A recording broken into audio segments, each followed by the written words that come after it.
নমস্কার, সকলে কেমন আছেন? আশা করি সকলে খুব ভালো আছেন। আমরাও ভালো আছি।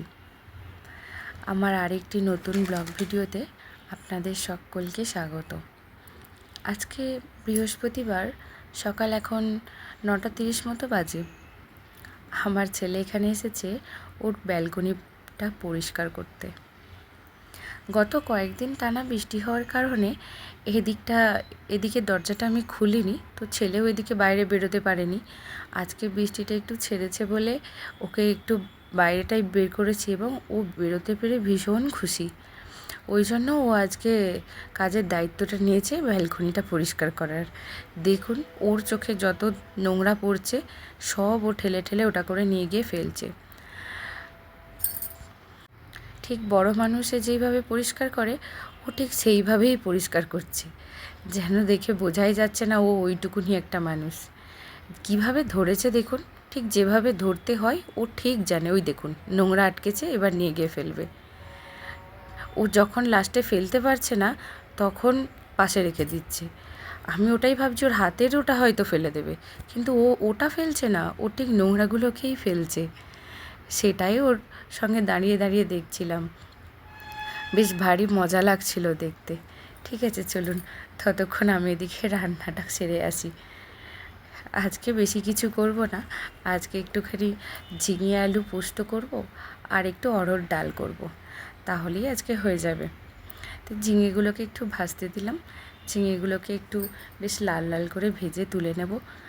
এই ঝিঙে ভাজলে আবার কড়াইটা বড্ড লাল হয়ে যায়, আবার সেই ধুয়ে তবে রান্না চাপাতে হয়। এদিকে ঝিঙেগুলো ভাজা হয়ে গেছে, তো এবার আমি ওই পেঁয়াজ দেবো একটু পোস্তর মধ্যে। পেঁয়াজ আর আলু একসঙ্গে দিয়ে একটু ভেজে নিই। পেঁয়াজের মধ্যে একটু কাঁচা লঙ্কাও চিড়ে দিয়ে দিয়েছি। আজকে আর লঙ্কা বেটে দেবো না, খুব একটা বেশি ঝাল করব না, মোটামুটি একটা ঝাল ঝাল হবে। ওর বাবা আবার ঝাল খায় না। এবার পেঁয়াজগুলো অল্প ভেজেছি, এর মধ্যে আলুগুলো দিয়ে একটু বেশ কিছুক্ষণ ভেজে জল দিয়ে দেবো। জল দিয়ে এটাকে লবণ দিয়ে সিদ্ধ করতে দিয়ে দেব। এটা সিদ্ধ হয়ে গেলে তারপর পোস্তটা বেটে রেখেছি, পোস্ত বাটাটা এর মধ্যে দিয়ে দেব। তাহলেই আজকের পোস্ত হয়ে যাবে। পোস্ত রান্না করতে তো খুব একটা টাইম লাগে না, পোস্ত রান্না একটু তাড়াতাড়ি হয়ে যায়। আর পোস্ত রান্না আমার খুব পছন্দের। এখন হয়ে গেল, এবার পোস্তটা দিয়ে দিলাম। এবার একটু নেড়ে ছেড়ে নামিয়ে দেব।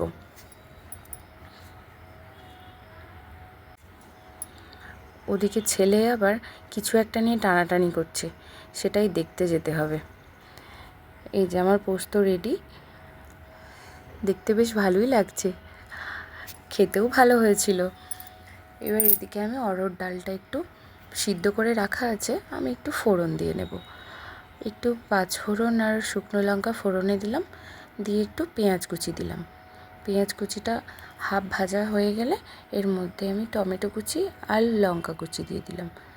এগুলো একটু ভাজা ভাজা মতো হয়ে গেলে এর মধ্যে আমি ওই অড়হর ডালটার সঙ্গে লবণ আর হলদি দিয়ে সিদ্ধ করে রাখা আছে ওই ডালটা ঢেলে দেব, তাহলেই ডালটাও হয়ে যাবে।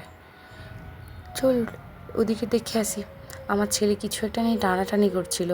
কী নিয়ে টানাটানি করছে আমি শব্দ শুনতে পাচ্ছি, একবার দেখে আসি। আজকে সকালে একটা কুরিয়ার এসেছিলো, সেই কুরিয়ারের প্যাকেটটা আমি রেখে গেছি ঘরের মেঝেই।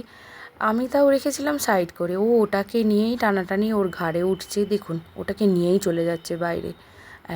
পুরো ডাইনিং জুড়ে খেলনাপাতি ছড়িয়ে রেখেছে। আমি ওটাকে যদি নিয়ে নিই, ওই জন্য ও আমাকে দেখে ওটাকে নিয়ে পালাচ্ছে।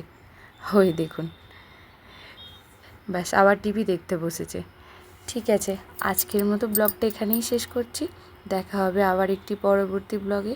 ততক্ষণ আপনারা সকলে খুব ভালো থাকবেন, সুস্থ থাকবেন, সাবধানে থাকবেন। ব্লগটা কেমন লাগলো একটু কমেন্টে জানাবেন।